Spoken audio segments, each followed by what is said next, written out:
Well, it's been a long time, isn't it, guys?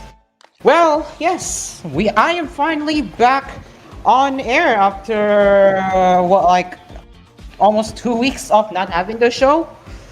But anyways, hello everyone, and how are you all doing today? Before I begin with my show, I would like to inform you that my co-host or my former host of the show, Dream Car Karaoke, is no longer associated or is no longer part of my show due to due to his misconduct. So yeah, unfortunate, but it is what it is for what Dream Car has did to me. So yeah. Anyway, we welcome you to, I welcome you to another episode of our cafe where we talk about we will be talking about technology today. And of course, I need to recap what I have missed throughout the last week. And of course, I need to tackle about about the new lead of Xbox. So yeah. Okay, so let's talk about the new Xbox lead or the new Xbox head that is. I need to look up for the name. Give me a moment here. All right, so the new Xbox head is Asha Sharma. Yes, Asha Sharma, who previously worked on Microsoft's core AI division. So we're going to be showing you what the new Xbox head does, which is in fact replacing Phil Spencer. All right, and before I even begin, I know some of you all in the comments are saying, "Bro, have a script." I mean, to be fair, I do my show live on air, and that's why I don't have a good. That's why I don't have my script with me. So if I do slip up on words, then well, I can say is that I apologize. So again, I do my best on what I will cover here, but no worries. I will be diving much as I can. Okay, without wasting any more time, let's talk about who is the new CEO or the head of Xbox. That is Asha Sharma. So this is coming from Variety. So this was, I believe, 2 weeks ago at the time of this post. So yeah, Microsoft Gaming announced longtime leader Phil Spencer will be retiring as CEO, and I will also be getting into that as well. And why is he exiting? Well, it is part of the shake-up. It is part of the shake-up to its Xbox division, which led to Phil Spencer's retirement. And also, and not only Phil Spencer, we will also see, or I should say, we will also witness Sarah Bond leaving the company as well, and Matt Booty being promoted to Chief Content Officer. There you go. Now, for the main topic for today, we are going to be talking about the Asha Sharma. So, who the hell is Asha Sharma, and who is she exactly? She previously worked on Instacart, from what I am seeing here, and also Meta. But not all of the people are pleased with what gamers are looking at her. So, and I mean, if you don't, I mean, she used to work, again, I repeat, she used to work in Instacart and Meta prior to working at Microsoft's Core AI, which obviously is an artificial intelligence division. So, and what is her vision? Well, it is all about games with deep emotional resonance and a distant point of view. She wants to develop stories that makes players feel something, like the kind of feelings Campo Santos' 2016 first-person mystery Firewatch elicited in her. Sharma takes on the mantle as head of the leading competitor to Sony's PlayStation and Nintendo, knowing full well she's entering the role as an outsider to the larger gaming community and has a lot of lost has a lot of yep. I keep slipping up, but anyway, yep. As you're seeing here, she has a lot to learn. But Sharma says she's got a commitment to being grounded in what the community is telling us. So Sharma said, I am coming into gaming as a platform builder, and her goal is to earn the right to be trusted by players and developers and show the fan base that consistency over time. Now, I to be fair, I'm very skeptical on what is she going to do with Xbox, knowing that she has not been committed to gaming. Based on her work experience, she worked in Instacart and Meta, and also leading the A division. While she has no history in working with gaming industry, so this is kind of the problem that the gamers are wondering. Let's be real here. So. Continuing here, in Variety's interview, Sharma acknowledged the tumultuous state of the gaming industry, referencing Matthew Ball's recent State of Video Gaming in 2026 report as evidence that the larger transformation of the sector is protecting what we believe in while remaining open-minded about the future. Of course, as I have said it before, she was leading the AI department before, and well, what do we know? There are concerns, right? So Sharma says her stance is simple. She has no tolerance for bad AI. Well, about that we will have a doubt for now, but we will see if she can stay true to that. So Sharma said, AI has long been part of gaming and will continue to be. Noting that gaming needs new growth engines, but that great stories are created by humans. So yeah, there you go. And that is Asha Sharma, who is appointed as a new Xbox CEO, replacing Phil Spencer.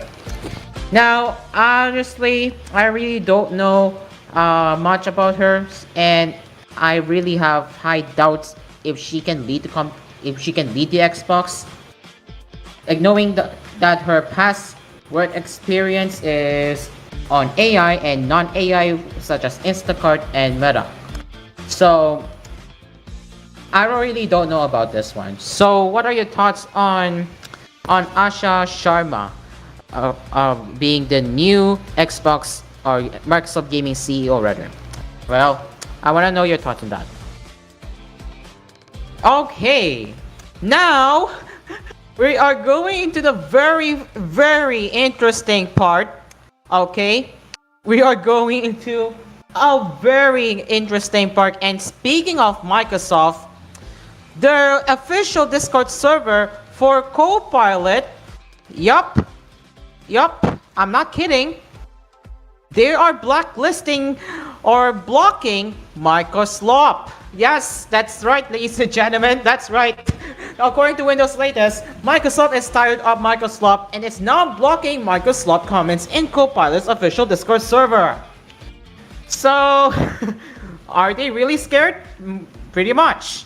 So you can see if you attempt to type Microsoft, you get this. This content is blocked by the server. From server moderators, your message contain praise that is inappropriate. And well, what do we know? The server is now locked.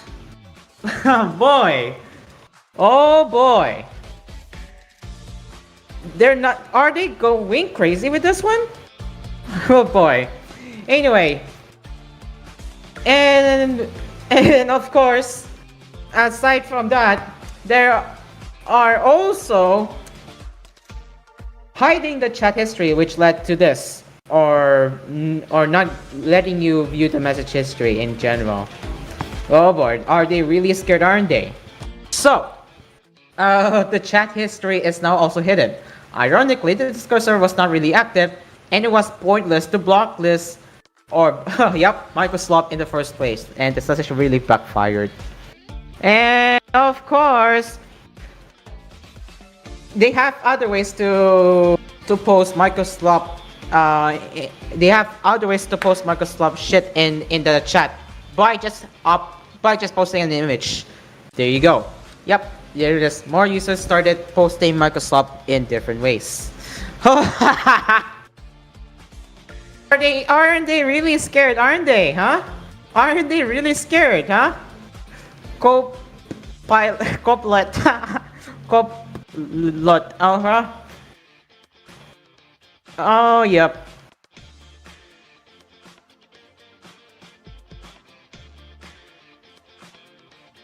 Okay, of course, if you look at the comment section, it's obviously what you can expect.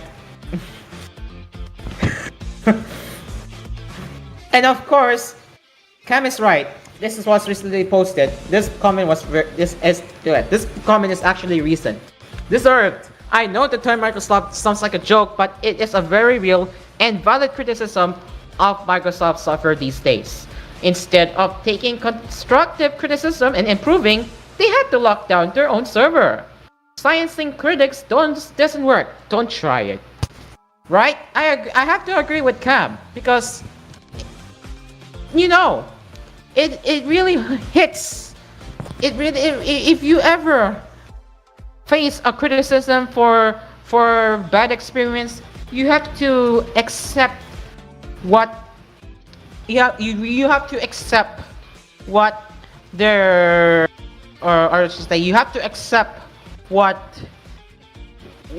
users share, and if they don't like it, then you're gonna have to take that as a constructive criticism and improve the user experience. And Microsoft doesn't want to do that. Like you know, the Microsoft Copilot server, the moderators are censoring the term Microsoft. It really backfired. It really did. So, what have we learned from this? Don't be one of them. Just don't be one of them. Jesus Christ. Just don't be one of them. I'm serious. Just do not be one of them. Do not follow that kind of example. It's not good for consumers. It really is not. It's not. It really isn't. In conclusion, Microsoft should be ashamed. And the moderators of Copilot's official Discord server should also be ashamed. Okay? They knew this was coming, and when they heard the term Microsoft, they were immediately afraid. Okay? They have to accept the consequences, and Microsoft should understand why they don't want the forced AI on their system. You get that? All right, here you go. So that's one take I can share right now. They should be ashamed for censoring the term. If you do that, it could backfire. Remember that. Anyway, and it looks like Shumin is here in my show tonight, and apparently it is one of my existing co-hosts today. So yeah, Shumin, welcome to Asphere's Cafe.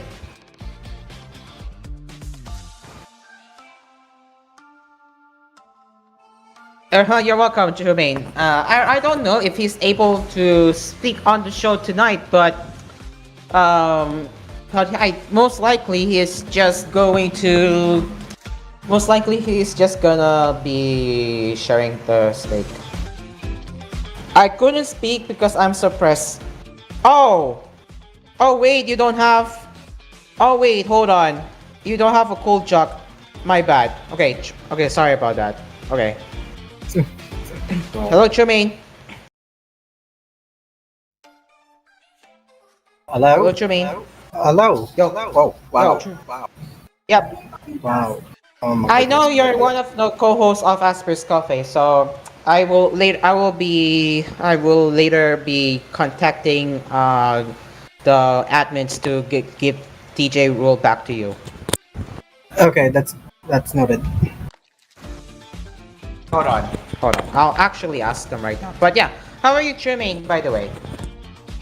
Well, it's been a while since I last came into the show, and so far, wow. I had a lot of history that's going on right now. And Microsoft, you suck. Yes. Yes, I agree. Microsoft being Microslop, huh? Microsoft being Microslop. More like Microsnot. Exactly. Exactly. Um, give to me a DJ role again. Um, he is returning to my show tonight. Well, while we all typed out here, good evening, guys and girls, and all the other ones who are tuning into Asphere's Cafe 6:47 in the evening. And as always, I'm your former co-host, Tremaine, who once actually is a part of the show Asphere's Cafe, but is currently under hiatus.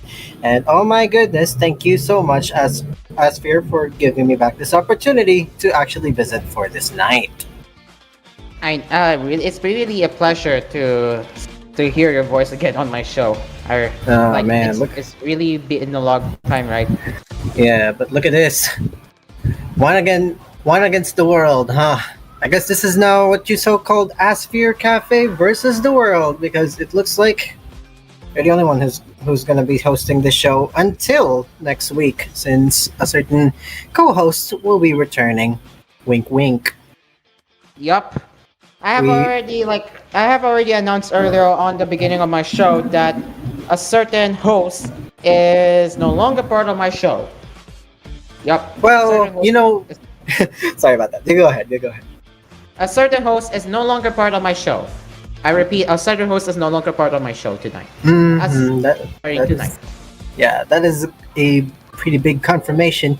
But as there's always a saying, my fellow brother, out with the old, in with an older one, or should I say, in with the new? Because apparently, from what I heard, somebody's coming back to Asphere's Cafe. And it's Yup. not me though. It's not me though. So, don't expect that I will be coming back to Asphere's anytime within. Until most likely until you're done with most likely until you're done with School college. stuff. Yeah.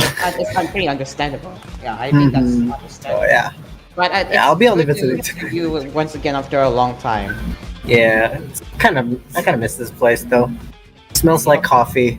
Still hot that espresso. All right, go ahead. Entertain Alright. me with the. Okay, so let's read one of your comments right here. Let's read one of the comments from Chumaine. You tell them, Cairo. And Tongo says, what's up? What's up? Tongo said, what's up? But yeah, that's the comments I'm seeing here. And he said, oh damn. Oh right. Okay. But wait, we will be reacting to the comments over on our recent tech highlight that's titled Discord's global age verification backfires. Now, let me read the comments. We will be reading one of the comments here. Of course, bro, write a script. And honestly, to be honest, to be fair, I do this is actually a highlight from Asphere's Cafe, and if it was actually a video, then I would be doing a script. But this is actually a live podcast. Keep that in mind. Next, also the same thing. Get a script. If this was a video, I would be writing a script, but this is actually taken from a live episode, so don't expect it to be perfect. Alright, and then Yitamim said, concerns about data leaks regarding this change are very valid. However, any concern about privacy is nothing short of funny. If you still think you have privacy with a phone that always listens in on you, has an unremovable battery, has at least one camera facing up, and has a and has a GPS that's accurate to the room you're in, you need to slap yourself awake. I really don't know what to say about this one, but if we go on to replies, a commenter said this: those are also all part of the fight for privacy. Just because they're in place now doesn't mean we outright not care about it. And using an exploit, I have full control. And basically, I think they have rooted the phone. All right.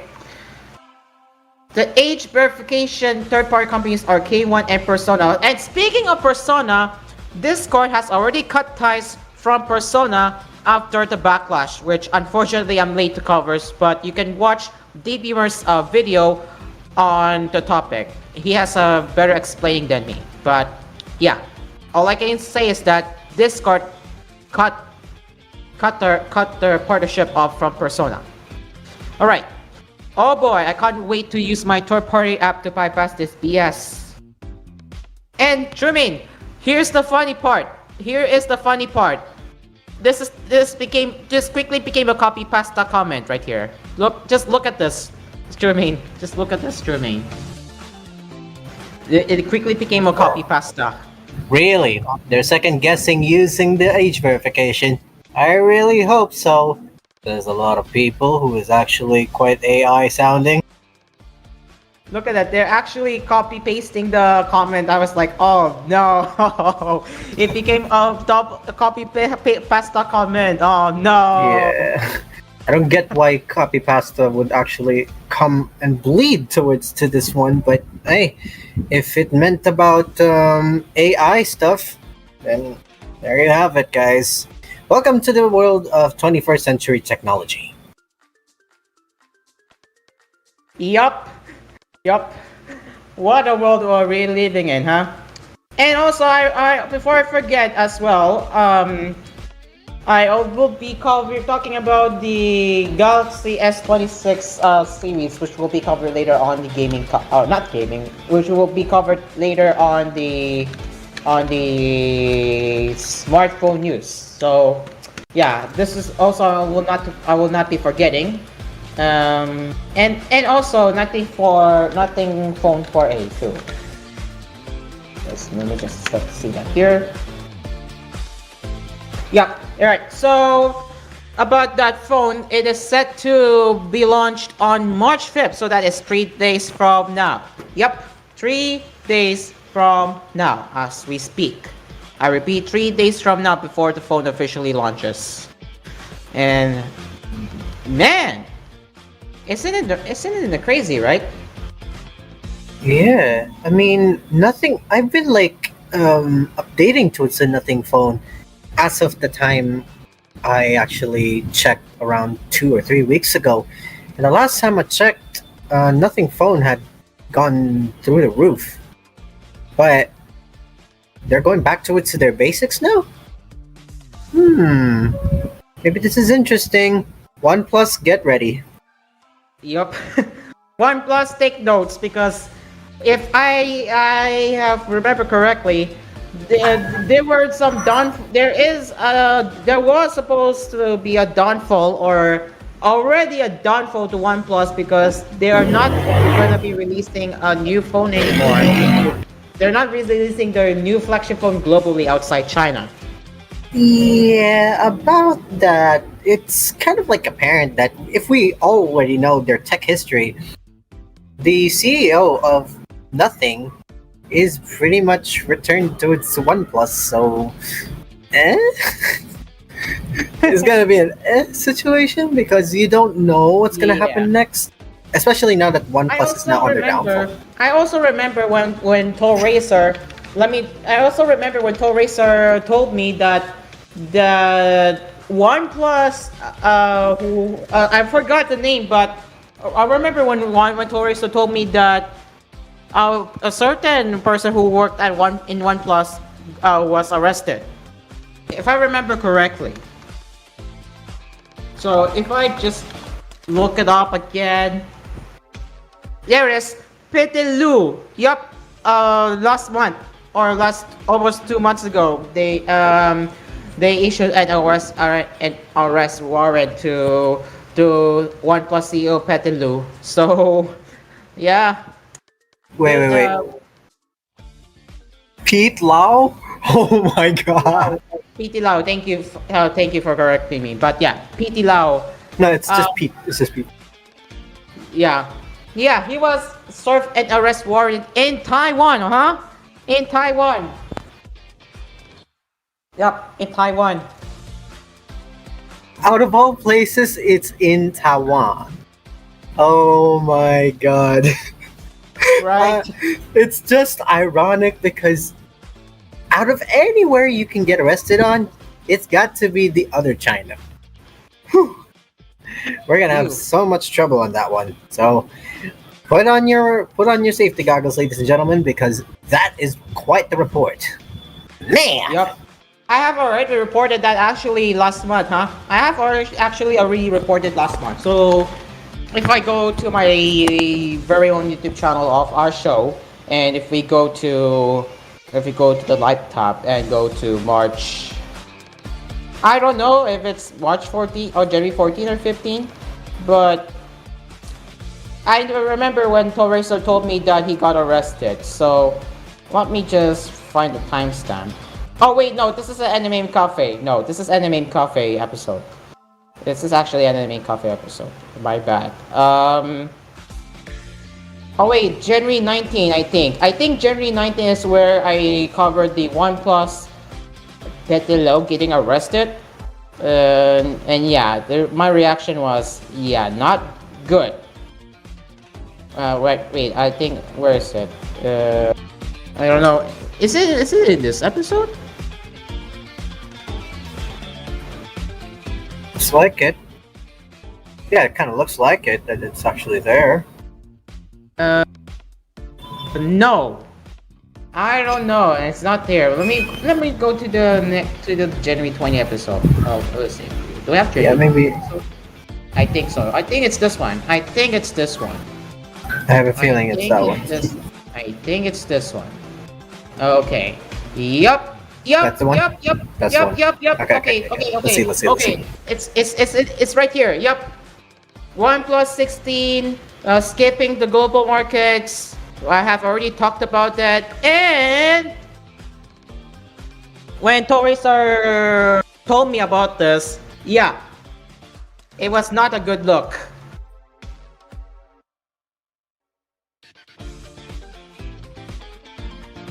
Well, not only it wasn't a good look. It seems that there had been trouble, so it's Takaida's end.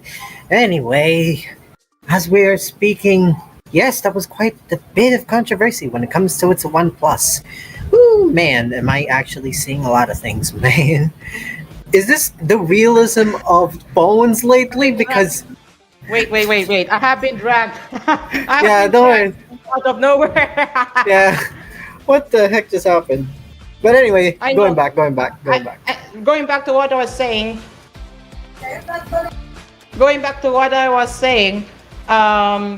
This is the report that I have shared last January 20.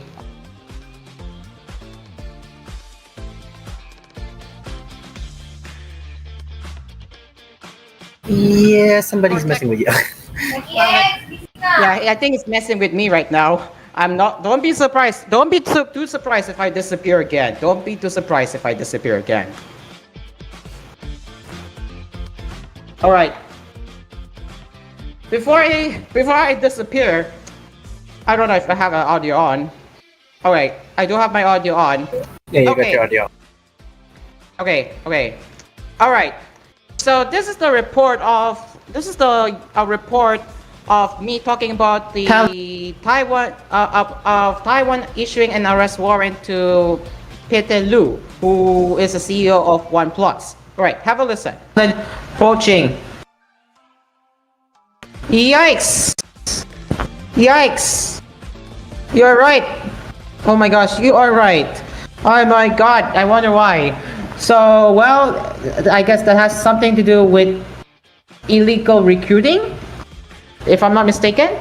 And this has been around since 2014. Jesus. And now Taiwanese is catching up. Dang. Are we Dang. supposed to be hearing Yeah, they're going any to jail. audio? Because I don't think. And there I guess an this is audio right the now. shocking outcome. Oh wait, yeah, do you hear anything? Because I'm pretty sure Yeah, my audio is enabled. Yeah, there's no sound. Unfortunately. Oh, Can you oh really? can you play it again? Can you play it again? Just play it. Just play it. I'm pretty But sure. Oh wait, it's very low on the TOC. there it is. Okay, go ahead. Go ahead. It's a very low on the TOC, but are you seeing my screen share, Jermaine? Yeah. No, 4K. you're not. Actually, you're not. Actually, you're not looking at my screen share. You're not looking at my correct screen share, which is why you're not hearing any audio. No, I'm actually in the screen share right now. Wait a minute. Maybe I'm actually looking at the You're other. looking at the TOC. Ah, there it is. There it is. All right. Yeah. My bad. My bad. My bad. Okay, go. Okay. All right. Let me repeat the portion on the part where I shared my thoughts on Peter Liu being served an arrest of being served an arrest warrant. Yeah. All right. Just have a listen. Poaching. Yikes! Yikes! You're right. Oh my gosh, you are right. Oh my god, I wonder why. So, well, I guess that has something to do with illegal recruiting, if I'm not mistaken. And this has been around since 2014. Jesus. And now Taiwanese is catching up. Dang. Dang. Yeah, they're going to jail. And I guess this is the shocking outcome. Maybe. Yikes. Not good. Not good for OnePlus. Well, we will continue to examine what's with the downfall of OnePlus. So I'll keep my eyes peeled on that as well. My gosh. There you have it. There you have it. That's my take that I talked about last January. Now, Trumaine, do you have any thoughts to share? Damn. That's all I could say. Damn. Well, we're not really surprised about that because honestly, not so long ago, we actually just seen one of the craziest things that happened in Philippine history. But of course, this is not for that one, and we could talk about that in a later chapter. But anyway, yeah, Pete Lau, my God, you guy, you done yourself a pat on the head and cuffs on your arms because you just happened to have trouble. Oh my God. Oh What boy. the hell? Low boy, you're gonna take it. Oh my God. I won't be too surprised if he stays in jail for long. I won't be too Yep. surprised. We can only say, Jesus H. Christ, Son of God, what the heck is happening? Yep. Yep. Woof. Oof, indeed. Anyway, it is now 7:05 p.m. Philippine Standard Time, and we will have a lot of topics to talk about right on our show right here on Asphere's Cafe. In the meantime, we will be right back after the break. Stay along with us. We will be right back. Don't go away. Are we expecting a commercial?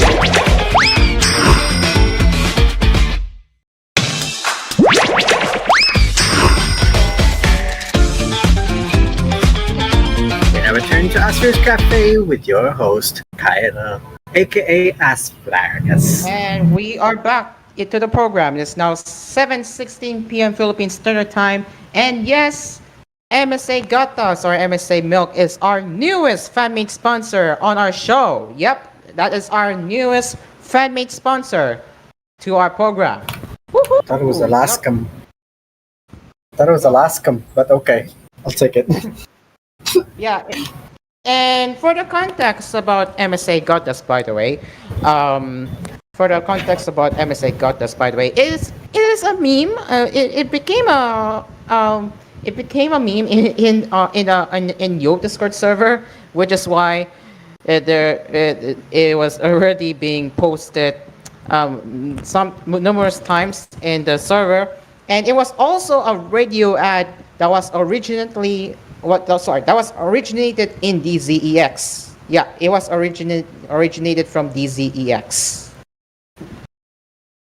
So yeah, that's one way of kicking off the MSC Gatas of DZEX. Or that's started all the way from DZEX and then spreading it to Cool FM, which we are here right now. And Wow. Trumi, what can you say about that ad that you just saw? Questioning. That's the biggest thing I could say. Questioning, funny, but at the same time, nice. That's all I can say. Mm. All right, Trumi, if you can take over a moment because my sister just got home and I have to serve the dinner now. Good, luckily I have already cooked dinner, so yeah. But yeah, Trumi, if you can take over for a bit, I will be back shortly. All right then. All right, 7:18 in the evening, and as always, if y'all don't remember who I am, I used to be the one who's hosting the Wednesday and the Thursday segments of this show, and for today and today only, I returned for a feast. And of course, 7:18 in the evening. That means there's a lot that's happening right now in the tech industry. What can we tackle as of this time? I mean, right about now, there's like a lot that's happening in the tech industry. I mean, let's have a look at this one, shall we? Because this one is pretty interesting. I don't know if this is interesting. Maybe it's not. Maybe it is. Well, let's find out ourselves, shall we? I mean, this is about Lenovo, baby. All right. To those who are Lenovo right there, give it a shout out towards everybody who's like using their Lenovo because we're about to tackle that very particular kind of news. All right, so without further ado, let's go ahead and take a look, shall we? So, ThinkPad.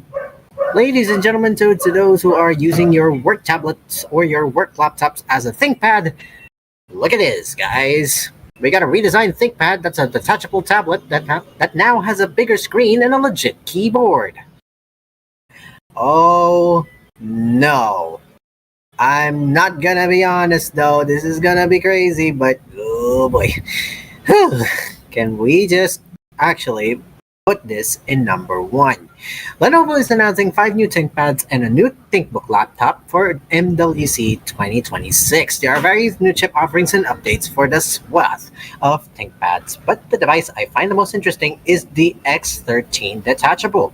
We haven't seen a major update to Lenovo's tablet-style ThinkPad in years, when it was the X12 detachable. So, but according to our basis is only going to be in USD. So, to those who are planning to buy one of this in PHP, better ready your conversions, because here are the prices. ThinkPad T14s Gen 7 costs about $1,899.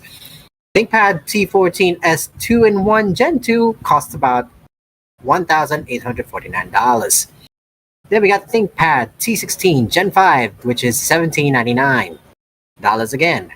ThinkPad T14 Gen 7, which cost about $1,799. Then we got the ThinkPad 613 detachable for $1,999. Oh man. And finally, we got the ThinkBook 14 2-in-1 Gen 6, costing about $1,754. Compared to its predecessor, the X13 detachable offers Intel Panther. Ooh, Intel again. y'all are already impressing me as long as since that anime music thing. So anyway, back to the topic. Intel Panther Lake chip options and has a bigger 13-inch touchscreen with 3 by 2 aspect ratio to 880 by 1920 resolution. So it's no longer that one of them 1080p things. It's now gonna be 4K if you can get 4K, and 120 Hz variable refresh rate. Its keyboard cover has more contoured full-size keycaps and a much deeper 1.5mm key travel, feeling like a keyboard ripped straight from a proper ThinkPad. I mean, ThinkPads are nice, but this is pretty interesting. And its stylus is now garaged within the keyboard, where it charges via pogo pins. That seems like a nice improvement over the last gen pen's reliance on the quadruple A battery, or as I like to call battery, and having it hang off the side of the keyboard in a little nylon loop. Oh my goodness, no thanks.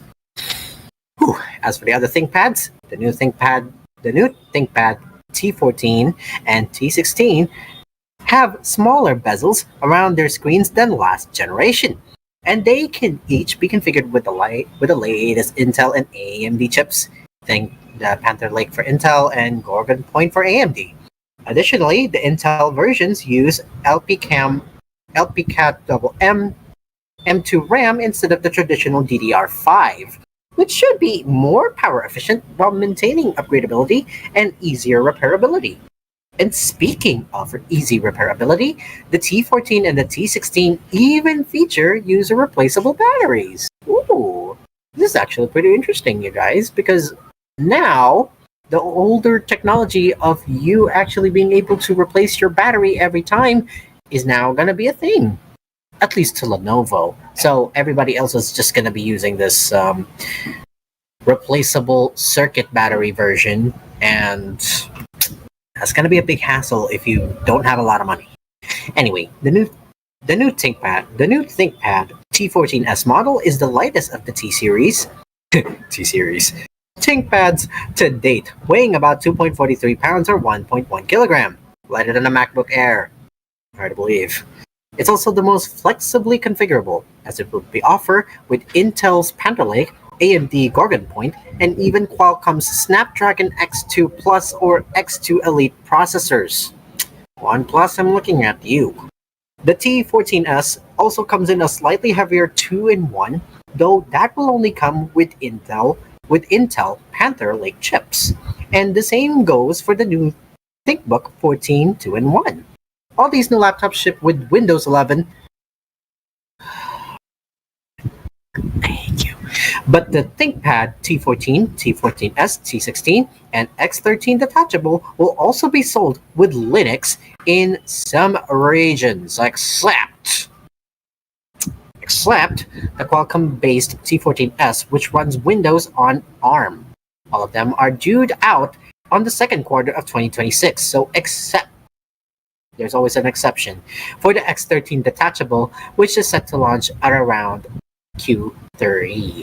Now, my goodness, that only means one thing. To those who are using their work laptops, mind you, work laptops, who are using ThinkPads, this might be a huge upgrade because now your workers don't have to fire you because you now have a new technology, and at the same time, it's now built with more integrity.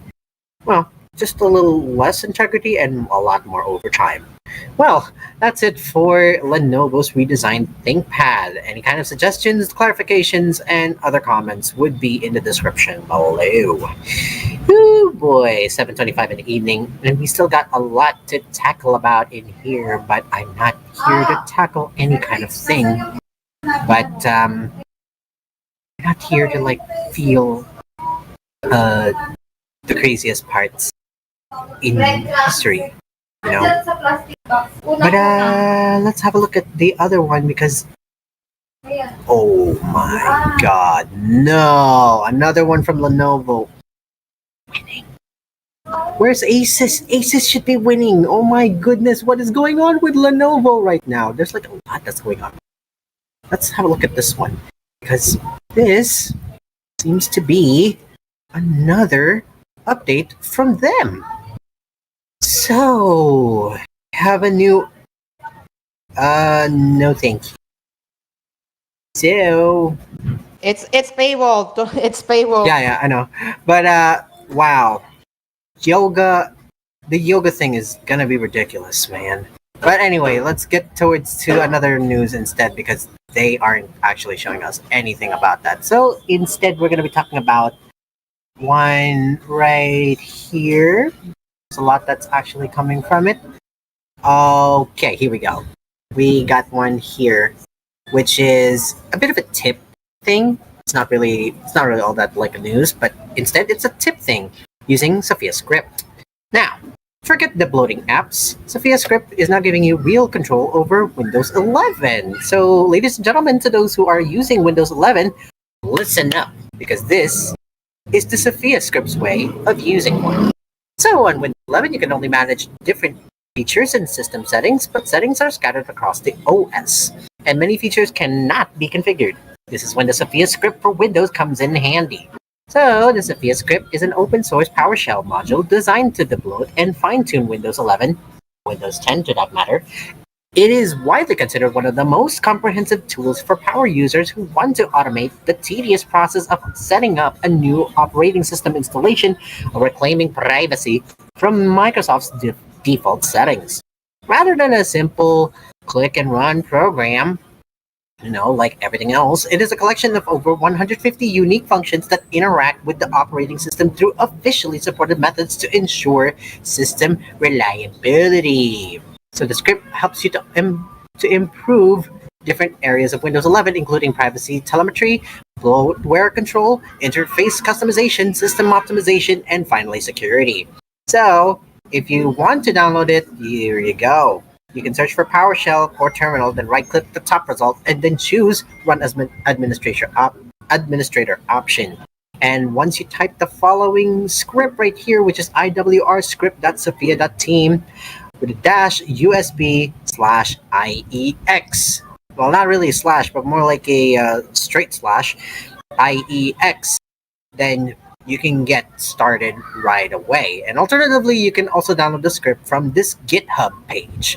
So if you're running Windows 11 and you want to download the Sophia script for Windows 11.vx.x.x.zip file, but it'll also depend on the version of the OS you are using. So, yeah, that's a bit of that part. So, if you wanted to update or even edit your Sophia script, you can choose to edit it over the functions you want to run on Windows 11.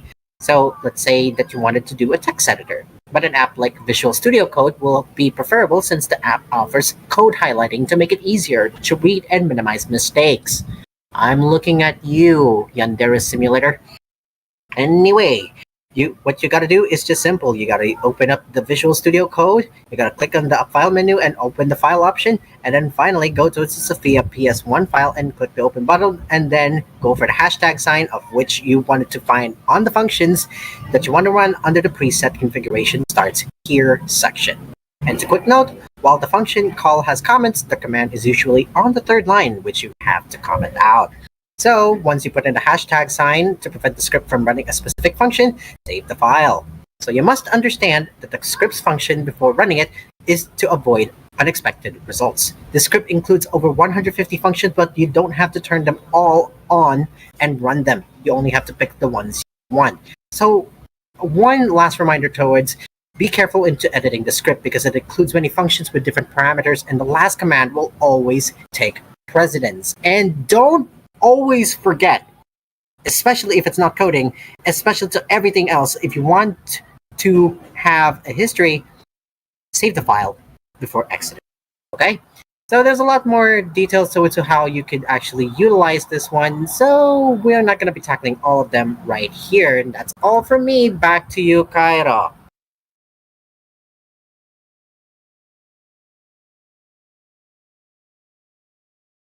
You there? Hello? Well, I guess he's not around yet, so I guess I just came back. I just came back. All I right. just finished. I just finished serving the dinner for my sister. Oh She man, needed you're to. the. It's But yeah. okay. That's.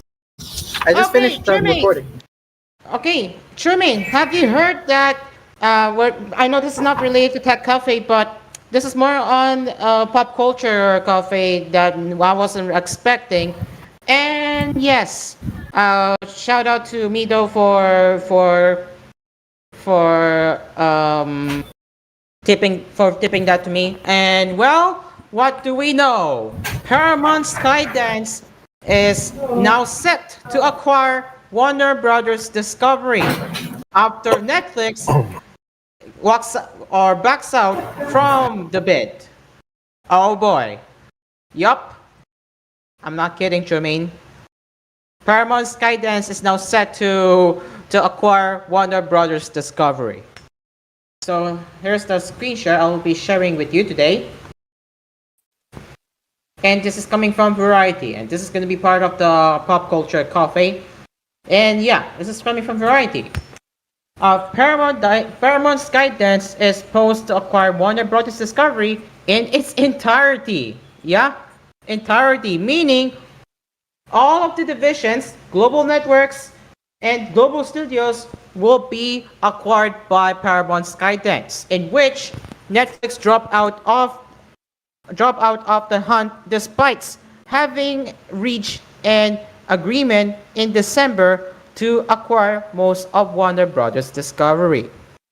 Netflix on Thursday afternoon or last Thursday formally declined to increase its offer for Warner Brothers Discovery after Warner Brothers Discovery declared Paramount Skydance's latest bid a superior superior proposal. Yes, to the agreement it already had in hand with Netflix. How is this a superior proposal? Well, let's take a look. So Netflix has 4 days, business days to match. And why did they call Paramount's deal a superior? Well, Warner Brothers said, following the conclusion of this period, if the board determines in good faith, after consultation with its independent financial and legal advisors, that after considering any revisions to the terms of the Netflix merger agreement proposed by Netflix, the Paramount Skydance proposal continues to constitute a company's superior proposal. And, well, they would be entitled to terminate the Netflix merger agreement. As it stands, Warner Brothers Discovery's Netflix agreement remains in effect, and the Warner Brothers Discovery board says it is continuing to recommend in favor of that deal, which is up for a vote on March 20. Well, David Ellison, who is the chief of the said company or Paramount Skydance, has said in a statement, "We are pleased Warner Brothers Discovery's board has unanimously affirmed the superior value of our offer, which delivers to Warner Brothers Discovery's shareholders superior value, certainty, and speed to closing." And yeah, in its statement, Warner Brothers listed the elements of the revised Paramount Skydance bid that turned the tables. So what they did, they increased the purchase price to $31 a share in cash, accelerated the timing of the daily ticking fee of 0.25 cents per quarter to begin after September 30, 2026, until the consumption of the Paramount transaction rather than starting in January. Increase the regulatory breakup fee to $7 billion in the event the transaction does not close due to regulatory matters. Reaffirm it will pay the $2.8 billion termination fee which Warner Brothers Discovery will be required to pay to Netflix to terminate its existing Netflix merger agreement. Reaffirm it will terminate Warner Brothers Discovery's potential $1.5 billion financing costs associated with this debt exchange offer. Agree to an obligation to contribute additional equity funding to the extent needed to support the solvency certificate required by Paramount Skydance lending banks, and agree to the company material adverse effect definition.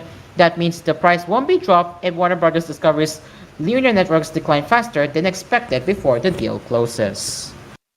So that's what the superior proposal looked like. And the swift decision by Netflix to walk away will certainly come as a shock to the industry because the streamer had 4 business days or until Wednesday, which would have been issued, but they already responded quickly. Adding to the surprise is the fact that Netflix co-CEO Ted Sarandos was in Washington D.C. Earlier Thursday in an effort to lobby Trump administration officials on the deal, which Netflix had a merger agreement in place for amid Paramount's new $31 per share offer. So here is the joint statement from Ted Sarandos and Craig Peters, who are working for Netflix. The transaction we negotiated would have created shareholder value with a clear path to regulatory approval. However, we have always been disciplined, and at the price required to match Paramount's Skyden's latest offer, the deal is no longer financially attractive. So we are declining to match the Paramount Skydance bid. Warner Brothers is a world-class organization, and we would like to thank David Salev, Gunnar Wade Fels, Bruce Campbell, Brad Singer, and the Warner Brothers Discovery Board for running a fair and rigorous process. We believe we would have been strong stewards of Warner Brothers' ironic brands, and that our deal will have strengthened the entertainment industry and preserved and created more production jobs in the US. But this transaction was a nice to have at the right price, not a must have at any price. The statement continued. Netflix business is healthy, strong, and growing organically, powered by our slate and best-in-class streaming service. This year, we will invest approximately $20 billion in quality films and series and will expand our entertaining offerings. Consistent with our capital allocation policy, we will also resume our share repurchase program. We will continue to do what we have done for more than 20 years as a public company, delight our members, profitably grow our business, and drive long-term shareholder value. So yeah, I have to give Netflix a right call for doing the right thing. So that is what I can give credit to what Netflix has done. But at the same time, it's unfortunate that Paramount Skydance has won. So yeah, I really have a bad feeling of what is gonna happen to Paramount Skydance and Warner Bros. Discovery. But at the same time, Netflix made the right decision to back out. So nice one, Netflix. But either way, what can you say about Paramount Skydance now acquiring the entirety of Warner Bros. Discovery? And how would it affect the company in the future? Jumaine? Well, Paramount Skydance, good luck. You're gonna need it so badly. And you know what's funny? The fact that they have their deal declined multiple times. If you remember that, they got the deal declined multiple times until very recently, mind you that, Oh my god, why? right?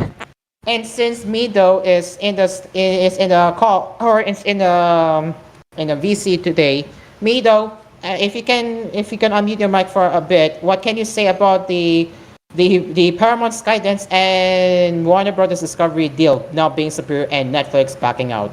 It really sucks. I'm Hi. Hi. Am I heard? Yes, Loud and yes, clear. you're loud and clear, Thank man. you. Thank you. Um what I'm going to say is this is a very interesting development to see. Uh we've seen a lot of comments from people inside of these two companies, specifically Netflix and on Paramount.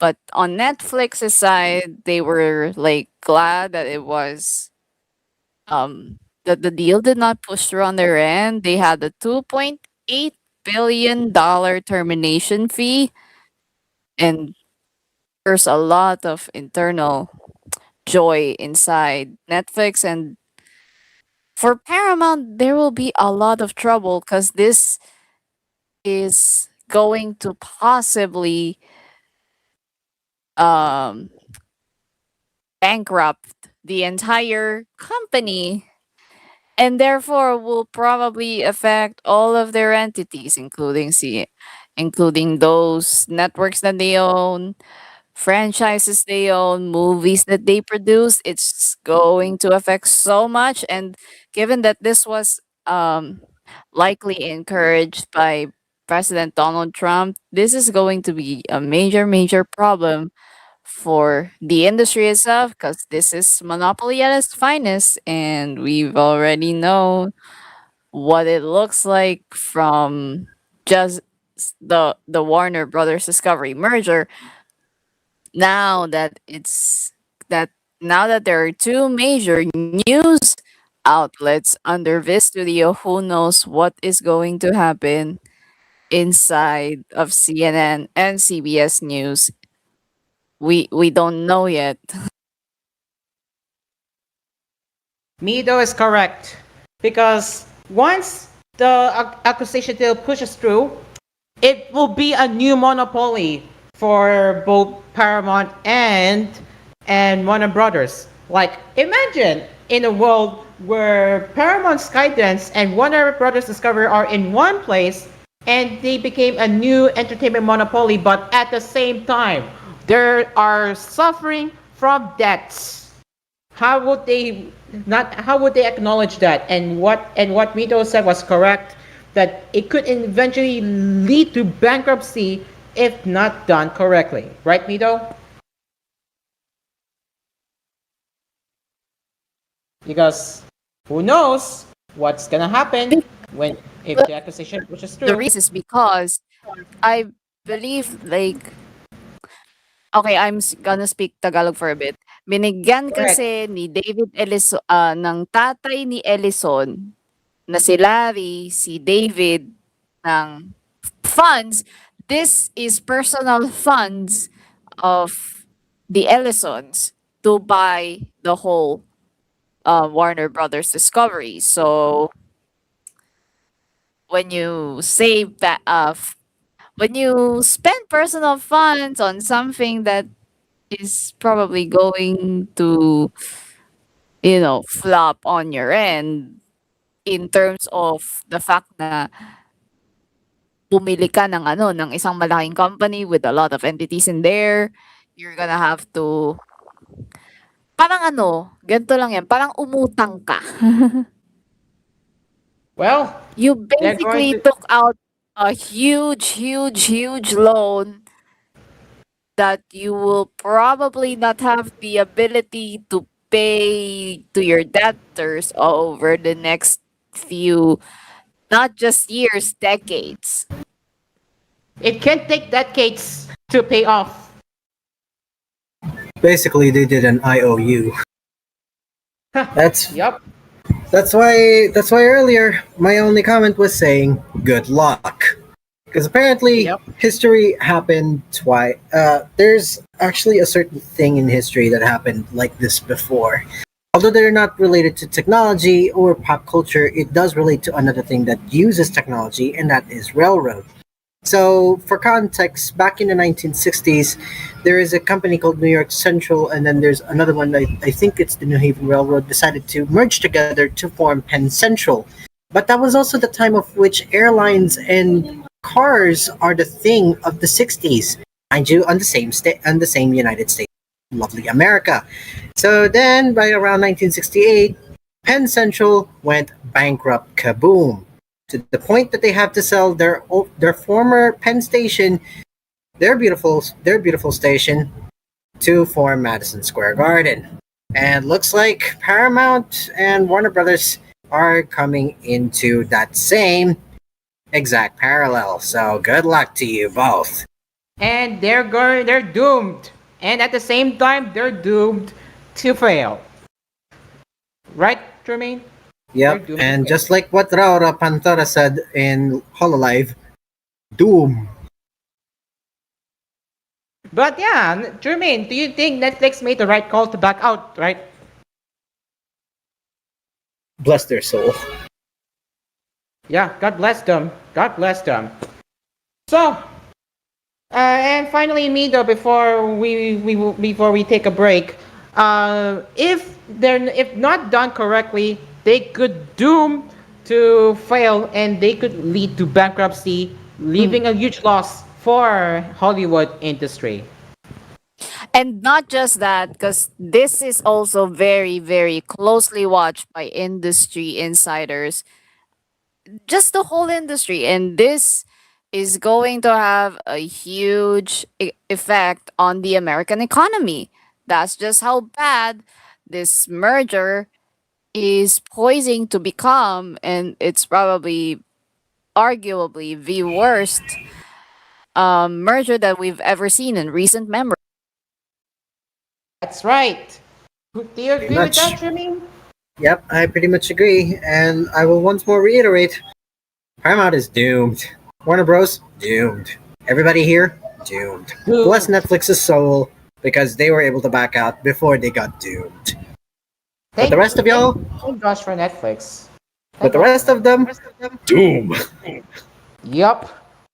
And heck, there are even some content creator talking about it, like Kawaii Animation, who covers animation news. They're really opposed to that deal, huh? They really are opposed to that deal. They do not want this deal to happen. But here we are now, guys. Here we are. The Oh thing man. about this kasi, at the very core of this is a hostile takeover compared to what Netflix wanted Exactly. initially, to just buy the whole company. That's the problem. They wanted Paramount wanted to take over because of Trump. Uh, like you're like watching an audience of one. Also, hi Marian, the beauty. What we want to see over the next few months or years even is what are the LSNs going to do now that they have too many entities that they have control over. This is, as I've said earlier, this is going to become a monopoly on their Mm-hmm. end, and Mm-hmm. a monopoly is always damaging to the economy. So good luck, I Good guess. luck with that. This is why hostile takeovers are bad for the consumers. It's just bad. Hostile takeovers, ladies and gentlemen. Unlike Netflix, Paramount statement or the quote of the word is hostile takeover. While in their language, they called it unfair. Yeah, good luck with that. Good luck with that, Paramount. If you are gonna call it unfair, just because Warner Bros. Discovery shareholders kept declining the deal until they're finally convinced, yeah, you know it's already hostile takeover when you are going to keep insisting in acquiring the company. Who agrees with that, right? Oh Yeah, man. that is true. Wow, crazy things Don't that be. happen in the industry. But here we are. Yep. Apparently, we're gonna have like a little battle of the monopolies because once this actually goes and whole thing comes up, Disney, prepare your legs. That's correct. It is now. Oh wait. Let me check the. Let me check the. Oh. Oh. Is this Quattro Alas? Oh, joke. Anyway, looks like Geometric is here in our show. Welcome to Asper's Cafe and hello, by the way. But yeah, seeing the chat. Balls, balls, balls in my. Okay, we will be taking our last commercial break now. It is now 7:50 p.m. Philippine Standard Time, and we will be heading over to our smartphone weekly poll for the last 2 weeks, and then we'll be covering what's on this week's smartphone weekly poll. But in the meantime, we will be right back. But shout out to our new fan made sponsor, MSA Gatas or MSA Milk. Yes, MSA Gatas is our newest fan made sponsor of Asper's Cafe. With that, we will be right back after the break. Stay along with us. Drink your milk.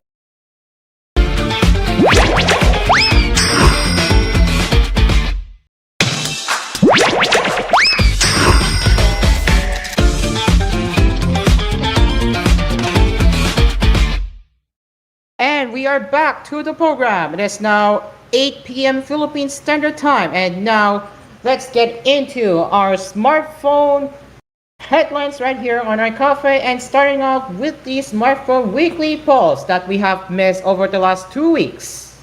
So let's get my screen share up as we speak. Okay, and for our first smartphone weekly poll results, and for our first smartphone weekly poll that was covered 2 weeks ago, and here are the results. It looks like most of you are already running Android 16. So for the results, we got the following. So the first option, my phone came with Android 16 out of the box, sitting at 226 votes with the percentage of 7%. And the second option being yes, my phone got the Android 16 update, sitting at 1,784 votes with the percentage of 55.6%. The Android 16 update is available, but I chose not to install it with 158 votes with the percentage of 4.9%. And finally, no, my phone is running an older version of Android with 1,000 votes with a percentage of 31.1%. And the last option is I don't have an Android phone with 43 votes. So that is an interesting faction what I'm seeing here, and it's what they mean interesting faction is around 5% of people who have stuck with an older version of Android on purpose. As reasons, they say it's because some updates can remove features, lower performance, or introduce unwanted UI changes. Something that they notice in the comments is that many feel like the pace of innovation has slowed down and recent Android versions haven't changed much. That is another reason why some don't feel pressure to move to a newer OS version. While it wasn't an option in the poll, they also saw that some in the comments are running Android 16 thanks to a custom ROM. As Android matured and maker-specific UIs added more customization options, custom ROMs fell out of fashion, but they're extinct yet. Well, however, the growing number of devices with locked bootloaders poses a threat to the future of custom ROMs. And this is already a case for Samsung's One UI 8.5. So if we look up One UI 8.5 recovery, I have heard that they're locking down options. So let me see if this is actually true, because I have read it on X or Twitter somewhere that there it is. According to a search, it says One UI 8.5 has reportedly removed some key tools from the Android recovery menu, leaving only options to reboot, factory reset, or power off.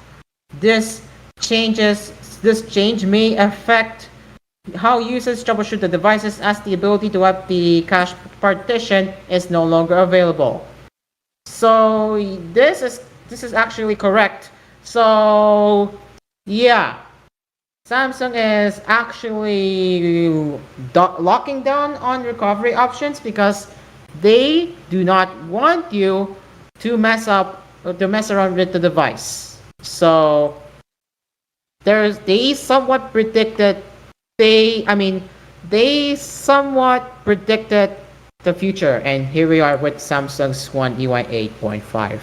But there you go. So that's the first smartphone weekly poll result, and yep, the result is surprising because most of the Android users are now rocking Android 16. And next weekly poll result as well, shockingly, it looks like the Google Pixel 10a is not getting any love. Wow, what is happening with Google? Yep, whatever happened to Google is insane, but why are they not getting any love? And why is it not getting any fan base on that? Well, we will be diving into that in a bit. So last week, they told the readers whether they have any interest in buying a Pixel 10a. The answer is a resounding no. The majority of voters think they are better mid-rangers on the market. The best thing that they can say based on these results is that around a third of voters think that the 10A isn't a bad phone. It's just overpriced, which is really bad. So, jokes aside, there was a similar attitude in the 9A poll year earlier, but people warmed up to the 9A over time, or rather, as the price cuts came in. So maybe there is hope for the new model. But there is a one thing that may make you jump to the 10A is that if you use Garmin, Spot, or other satellite communication or other satellite communication device, well, you now have a satellite SOS feature. So that is going to be a good option. But here are your results for the last week's Smartphone Weekly poll. The first option being yes, I want one is, well, it's sitting at around, I mean, how do I zoom in? Hold on. But yes. The first option being yes, I want one is sitting at 227 votes. No percentage. Maybe it depends on reviews with the number of 430 votes. No percentage as well. No, not at this price with 1,907 votes with a percentage of 27.1%. I prefer the Pixel 9a or older with 295 votes with a percentage of 4.2%. I want a Pixel 10, 10 Pro, 10 Pro XL instead with 220 votes, no percentage. There are better mid-rangers out there with 3,789 votes with a percentage of 53.9%. I don't want a mid-ranger with 230 votes with a percentage of 3%. And finally, none of the above with 253 votes with a percentage of 3.6%. So they saw plenty of jokes that called this phone the Pixel 9B. Well, indeed, the 10A lacks one of the defining features of the Pixel 10 series. The 10A still uses the old Samsung-made Tensor G4 chipset. Oh no! So they're reusing the same processor and they're following the same Samsung footstep on their Galaxy A1X phone, huh? Wow, shocking, isn't it? So, two defining features actually, since the 10A doesn't support Pixel Snap magnetic accessories. Well, future price cuts may shift the balance, but right now, finding a Pixel 10 at the same price as a Pixel 10a isn't that difficult. And it's clear which is the better phone. It even gets worse once you consider the wider mid-range market outside of Google's own stable. Some people value the Pixel software experience enough to stick with Google, but even for them, the 10a isn't their first pick. Yep, the results says it all. It's not looking good for Google's latest mid-range phone, the 10a. And all I can really say right now is number one, it's overpriced, and number two, outdated processor.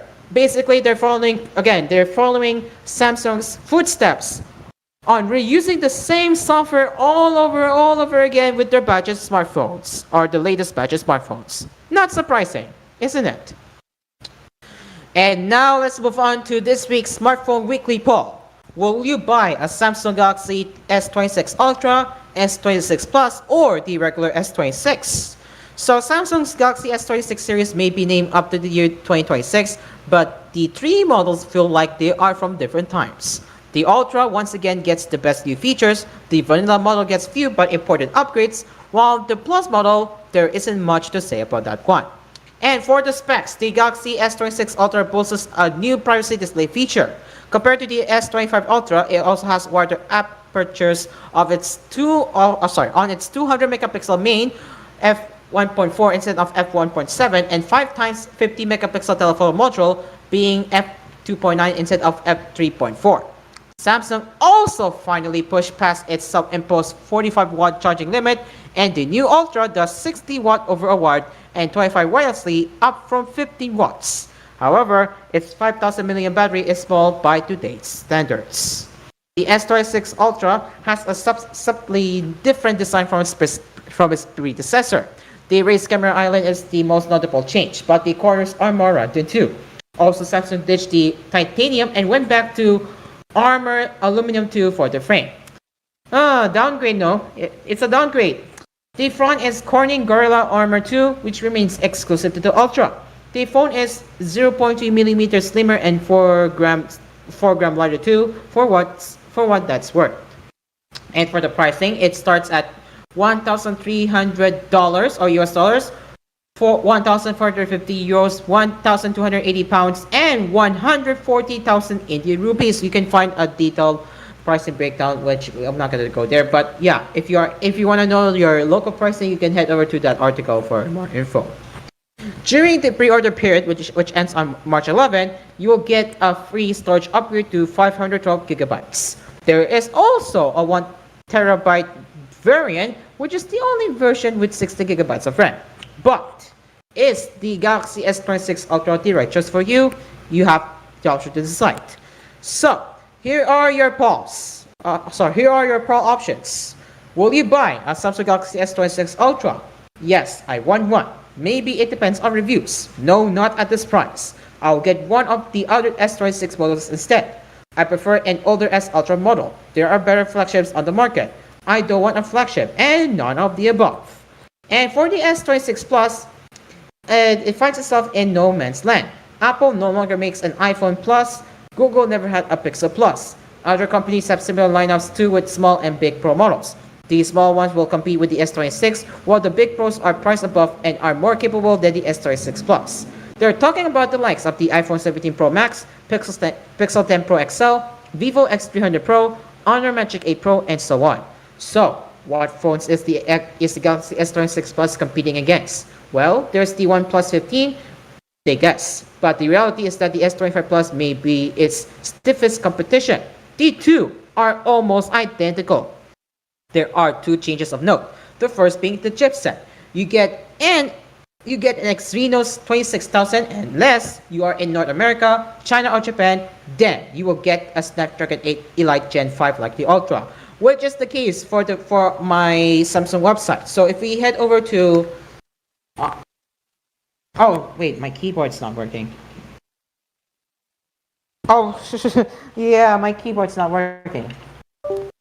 Okay, here. Right, so let's head over to the Samsung website, and if we go to the S26 Ultra, or where's the, oh right here.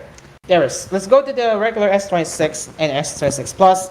So in my case, we are getting Exynos processor, which is correct. So we do not get a Snapdragon processor here in the Philippines, unless you are going to be getting the S26 Ultra, which is the only option for the Snapdragon processor from Samsung.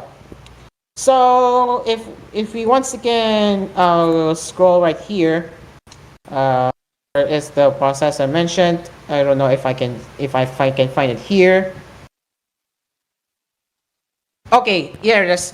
From Epic Quest to Real-Time Player, the customized processor. So it says something is saying that Samsung is using Exynos processor. Keep that in mind, guys. They're using Exynos processor, which is why they're saying customized processor, and they didn't want to mention Exynos for a reason, I guess. But if you see a customized processor, then you know that Samsung is using Exynos processor. There's that. The other change is that wireless charging now goes up to 20 watts, up from 50 watts. Wow. While charging, it's surprisingly still at 45 watts. So no change for that. Only the wireless charging gets a slight upgrade. And for the price, the S26 Plus starts at $1,100, 1,250 euros, 1,100 pounds, and 120,000 Indian rupees. But is it worth your money? So here are your poll options for the S26 Plus. Will you buy a Samsung Galaxy S26 Plus? Yes, I want one. Maybe it depends on reviews. No, not at this price. I'll get one of the other S26 models instead. I prefer an older S Plus model. There are better flagships on the market. I don't want a flagship, and none of the above. Those are your options for the S26 Plus. And finally, for the regular S26, it does have three changes that align it better with the iPhone 17 Pro, Pixel 10 Pro, and Vivo X300. It has a larger 6.3-inch display, up from 6.2 inch. The battery capacity went up to 4,300 milliamp. That is plus 300 milliamp, same 25 watt wired, 15.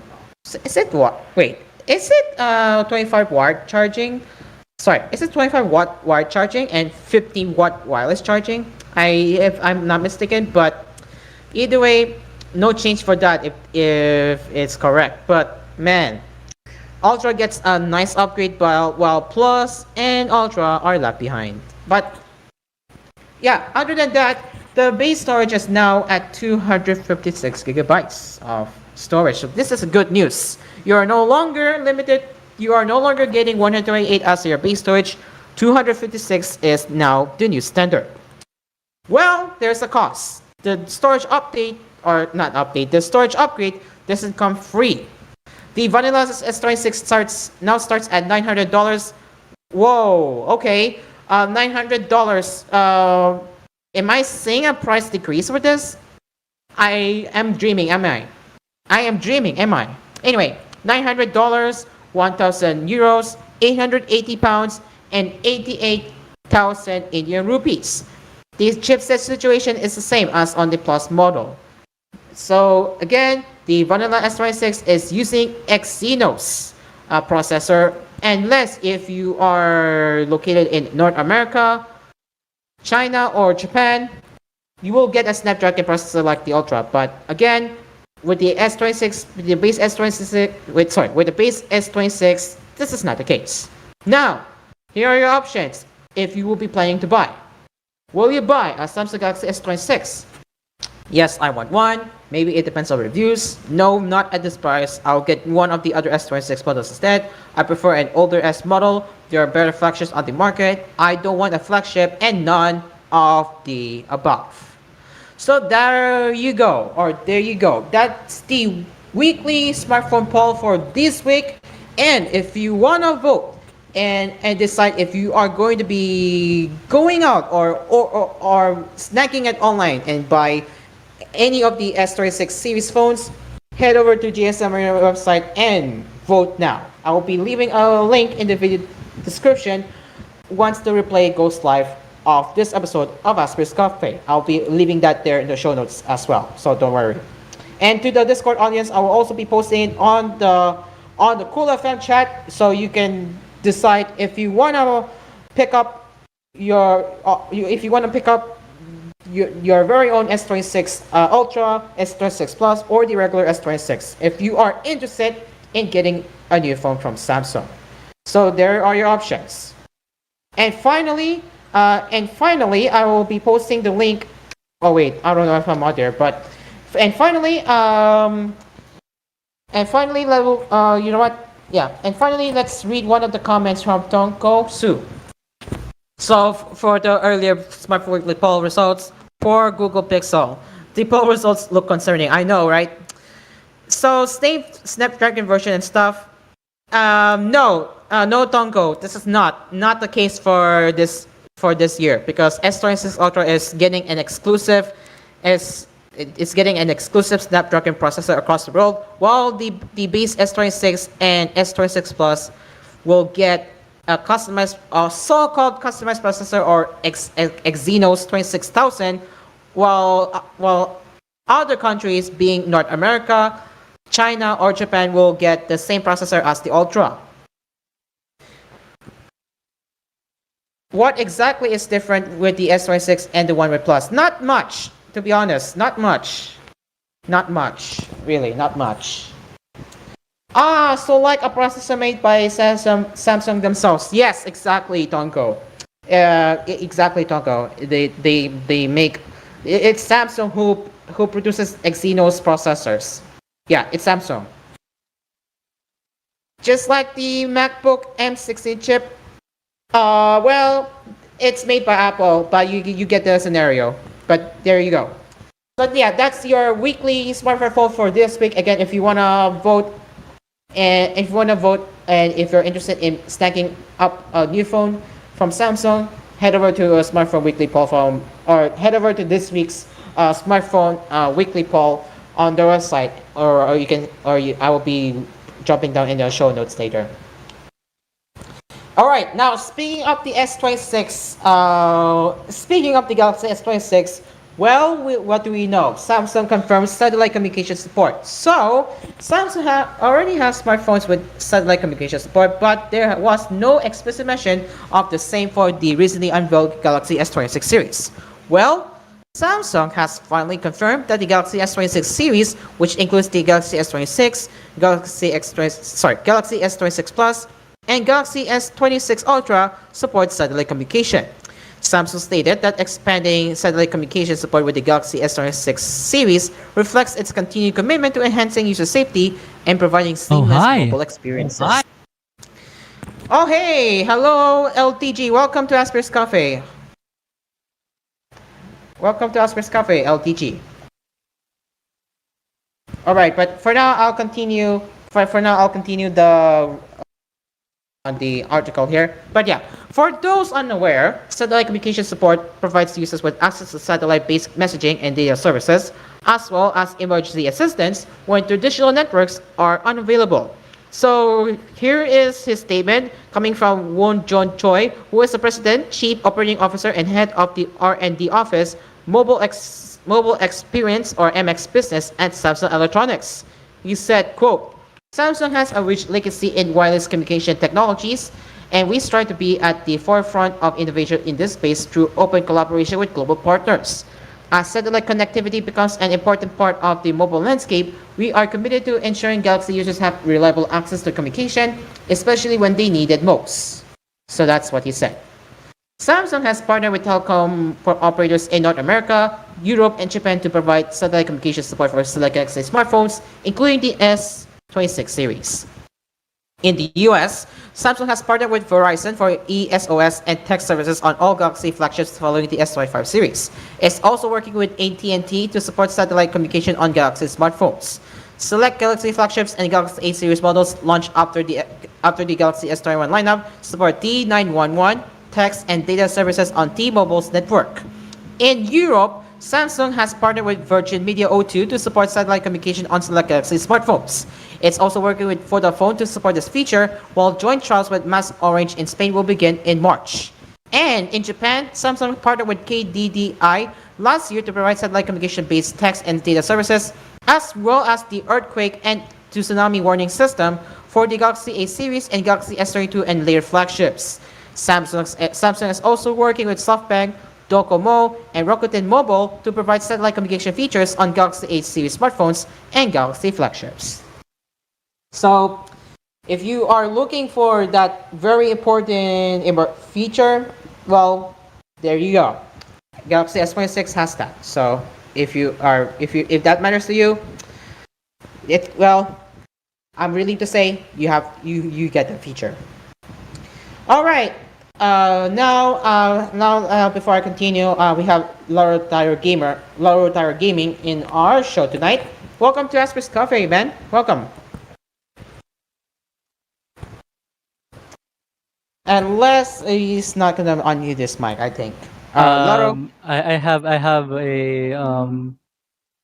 mic. Hello. Nice. Hello, Kyro. hello, How you man. doing? I'm good. Thanks for asking. And what brought you here today, if I may ask? The Samsung Galaxy S26, because not gonna lie, the privacy screen feature of Samsung Galaxy S26 is like the creme of the creme de la creme. That's it. Mm. It is the creme of the la creme of the privacy. The privacy screen protectors will be probably obsolete if the S26 will launch. Ooh, interesting. Right. All right. How about you, Chumaine? What are your thoughts on this? Or what? Okay, Chumaine, what are your thoughts on this one? Well, if satellite communication is going to be the future of this of the venture of Samsung, I just hope that it actually helps out the main unit itself and not like the batteries that they actually exploded with. I mean, remember those? Man, that was like one of their bad decisions yet in the whole industry.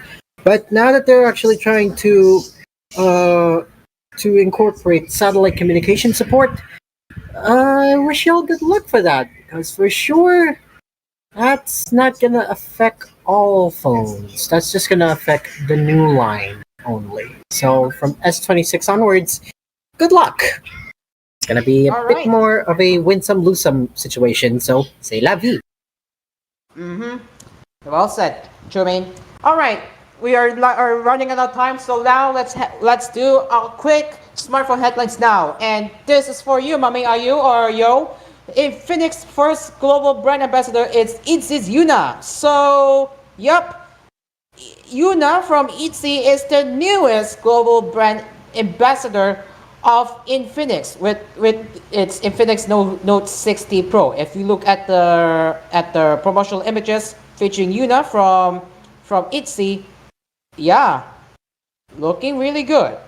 And this is what she said. I'm so excited to reach out to my fans in a new way as Infinix global brand ambassador. I have always believed that life should be filled with joy and the courage to show the world who you truly are. It's been amazing to see how Infinix shares that same energy. I'm looking forward to this journey and can't wait to show everyone these special stories we create together. Damn, a K-pop member for the first time, for I should say, a K-pop member from who is a part of ITZY is being sponsored by Infinix. Nice. And well, we have some bad news for OnePlus 15T leaks, and it looks like it will be very disappointing with no upgrades. So, like the OnePlus 13T, the OnePlus 15T will allegedly have a 50 megapixel main camera using Sony's 1.56 inch type, like the 700 sensor with OIS, and the 50 megapixel telephoto camera using Samsung's 2.76 inch type ISOCELL GN5 sensor. The only change is, if this is accurate, will be in the telephoto shutter aperture, which goes from f2.0 in the 30T to f2.8 in the 15T. The f1.8 aperture of the main camera remains unchanged. Womp womp. It's not a major upgrade, but disappointing, isn't it? And the new HDMI Luma will be the newest lower or budget tier smartphone from HMD. So the specs might not surprise you. So it will be powered by Unisoc T615, a 12 nanometer chip with Cortex A75 and 855 cores. And the specs is paired with 4 gigabytes of RAM and 128 gigabytes or 256 gigabytes of storage, and with micro SD card slot. And unfortunately, if you're expecting a new Android version, well, it comes with Android 15, not 16. And inside the memory card slot, it has some old school features like 3.5mm headphone jack and an FM radio receiver. The Luma has a USB-C 2.0 port capable of delivering 18 watts to the 5000 mAh battery. Unlike the Vibe, this is a 4G smartphone, so this is not 5G capable phone. And finally, YouTube Premium Lite will soon become a useful subscription, as YouTube is now adding background play and downloads feature to Premium Lite, which was previously limited to only Premium because of the licensing agreements, most likely with music. But there's a catch. If you are going to use downloads and background play, it will only work with non-music videos. But other than that, this is a notable change, and hopefully this is going to be a good start for those who are on tight budget, and they can now finally pay for YouTube Premium without sacrificing a cost. Alright, it's now a minute before 8:30 p.m. and well, that was quick. Oh wait, we got one more to share, and thank you Lauratar Gaming for sharing this one. I wanna like show you one last thing before we go. Yeah, keep Android open. That's right, ladies and gentlemen. Keep Android open. So what does it mean? Well, Google is going to essentially become a lockdown platform, and if you don't act now, well, you will have to pay a fee to Google to grant your apps to be on their platform. Yeah. So so what does this mean? Well, you, the consumer, purchased your Android device believing in Google's promise that it was an open computing platform and that you could run whatever software you choose on it. Instead, as of September 2026, which is, oh boy, 6 months from now, they will be non-consensually pushing an update to your operating system that irrevocably blocks this right and leaves you at the mercy of the judgment over what software you are permitted to trust. You, the creator, can no longer develop an app and share it directly with friends, family, and community about first seeking Google's approval. The promise of Android and a marketing advantage it has used to distinguish itself against the iPhone has always been that it is open. But Google clearly feels that they have enough of a lock on the entire ecosystem, all of its official regulatory capture, that they can now jettison this principle with prejudice and impunity. And you, the state, are ceding the rights of your citizens and your own digital sovereignty to a company with a track record of complying with the extrajudicial demands of authoritarian regimes to remove perfectly legal apps that they happen to dislike. The software that is critical to the running of your businesses and governments will be at the mercy of the opaque whims of a distant and unaccountable corporation. So yeah, this is a warning. If you're a tech enthusiast or a hobbyist, and if you want to like install third-party apps that are not on Google Play or whatever you want to mess around with, well, this is your chance to sign the petition now, because if we want to keep the platform open, we need to act now. So yeah, and there are a bunch of regulators you can contact. Thankfully, my country is listed. So you have Philippines, you have other Asian countries, you have Indonesia, and pretty much. But Philippines is listed, so we fucking go. You got the option to contact the Philippine Competition Commission. So yeah, we need to act faster if we want to keep the source open and retain your ability to sideload apps. Yes. I actually contacted the Philippine Competition Commission for this matter, and I got an interview with Oh them. wow. So When is your interview? When is your interview though? like last I can't remember, probably last January or December of 2025. I don't remember. But anyways, they actually have me a what do you call this? Like, oh, what do I need to like a guideline on what would I say, or what would I gonna say with with the officers for Philippine Competition Commission. So I hope that this will pursue much more. If we have a lot of people will petition for this matter. I hope so. So please, Yep. again, contact your local regulators and make some change. That's it. Correct. Exactly well said, Lautaro Gaming. And yeah, if you're located in one of the countries, like myself and Lautaro Gaming, like being the Philippines, you can contact the Philippine Competition Commission. But for outside Philippines, if you're located in one of the countries, you can contact the following. If you're in the United States, or if you're in the European Union, you can email the Digital Markets Act team. Or if you're in Poland, you can even email the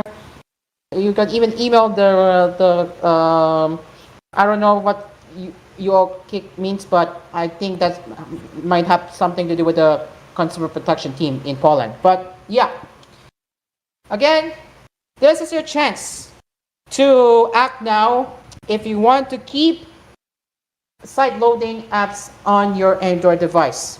If you don't want Google to lock down we need to act now. So that if you wanna sign the petition and know how to contact your local representatives, head over to keepandroidopen.org.